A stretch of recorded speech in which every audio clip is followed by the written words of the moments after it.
এবার বলেন তো, আল্লাহ রাসূল সাল্লাল্লাহু আলাইহি ওয়াসাল্লামের এই কোয়ালিটিটা ছিল কি ছিল না? অসাধারণ কমিউনিকেশন স্কিল ছিল আল্লাহ রাসূল সাল্লাল্লাহু আলাইহি ওয়াসাল্লামের। এবং ওনার পাবলিক স্পিকিংয়ের যে কি দক্ষতা, আমরা ওনার বিভিন্ন বক্তব্যে, ওনার জুমার খুতবায়, ওনার বিভিন্ন আলোচনায়, বক্তব্যগুলো থেকে আমরা বুঝতে পারি। তাহলে নেতা হইতে হলে তার এলোকোয়েন্স লাগে, বাগ্মিতা লাগে। একজন মানুষ সর্বপ্রথম কোন জিনিসের প্রেমে পড়ে জানেন? কথার প্রেমে পড়ে।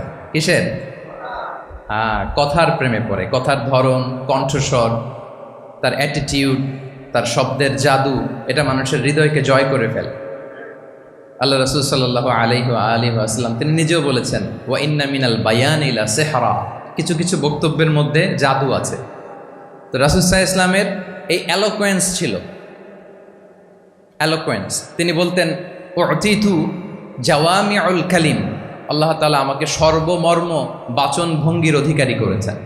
মানে উনি যেটা বলতেন এটা ছিল very precise in wording but comprehensive in meaning. Precise in wording, শব্দের বিবেচনা এটা খুবই precise and clear, but comprehensive in meaning, এটার যে দোতনা, এটার যে appeal to the heart of the people, to the heart of the listener, এটা অসাধারণ, মানুষের হৃদয়কে জয় করে ফেলতো। আল্লাহু আকবার।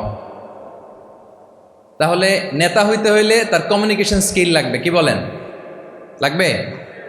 এখন নেতা আসছে, উনি বক্তব্য করতে পারতেছে না, তাহলে কি নেতা হইতে পারবে? পারবে না। তাহলে পাবলিক স্পিকিং, কমিউনিকেশন স্কিল, এটা ইটস এ মাস্ট, এটা নেতার লাগবে। যেমনটি রাসূলুল্লাহ সাল্লাল্লাহু আলাইহি ওয়াসাল্লামের ছিল। উনি সর্বমর্ম বাচন ভঙ্গের অধিকারী ছিলেন, বলতেন কম, কিন্তু এটার